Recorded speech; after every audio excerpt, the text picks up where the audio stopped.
So I've been trying my hand at spoon carving a bit lately, and I like the idea that you can go out and cut a branch off a tree or cut a tree down and bring it back, and within a couple of hours you can have a finished product or a finished spoon, which is quite different from seasoning my slabs, which can take quite a long time. So to do a lot of the roughing out, I've been using this hatchet, and this is a single bevel hewing hatchet, and I'm finding it quite heavy and my arm gets quite tired pretty quickly doing a lot of the roughing out work. So I thought I'd turn this little cheap hatchet head into a carving axe.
So I've got the little tomahawk head all sharpened up, but I'm not very happy with how well it's holding that edge.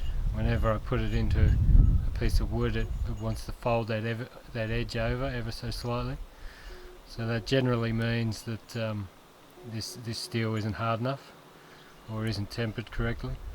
So unfortunately I'm going to have to put it in the forge and reharden it and retemper it. So that involves heating this edge up to a red hot heat past magnetic, so this edge will no longer attract a magnet, then quenching it in oil, and then tempering it. So you could temper it in a couple of ways, but I'm just going to quench it quickly, release some heat in it, rub off the edge so I can see the colour, and then quench it again. So you can only harden carbon steels, and according to the manufacturer of these cheap axes, it is a carbon steel, not mild steel, so it should harden. I was hoping that I wouldn't have to do this process, but it turns out that either the original temper wasn't that great, or I removed the temper when I was grinding it. So I'll fire up the forge and harden it again. So as I said, I didn't really want to have to reharden this axe, because I wanted this build to be the sort of build that anyone could sort of do, anyone with an angle grinder anyway. But if you don't have access to a forge, then an oxyacetylene would probably get this hot enough. Just make sure the flame's reducing. A couple of matte gas torches might get it hot enough, but also a fire in the ground and just pump some air into it somehow, that'd definitely get it hot enough. So I'll put it in the forge now and heat it up.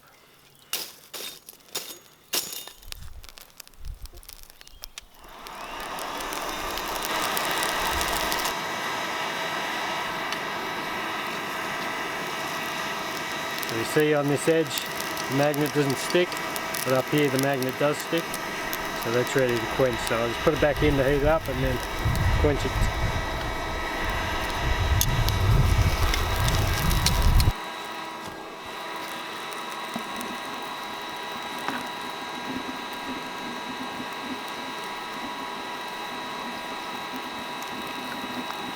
So now while it's still hot, I'll just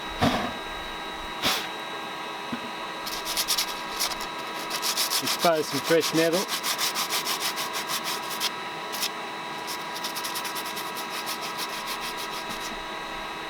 Look for the temper, which is a blue.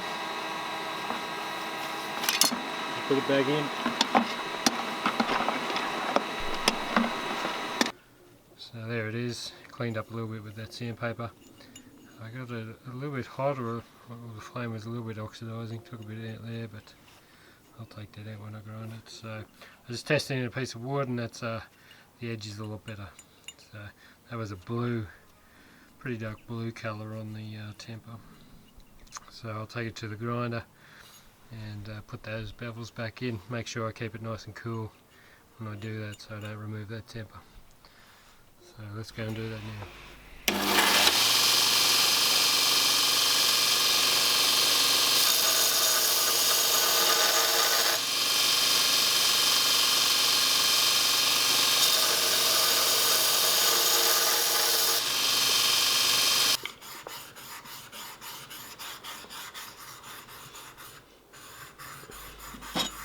So yeah, finished sharpening that up and went and tested it, and yeah, I'm happy that that edge is nice and hard now.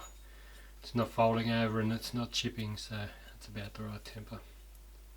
So I just went and bought a cheap axe handle and I'll fit it to the axe.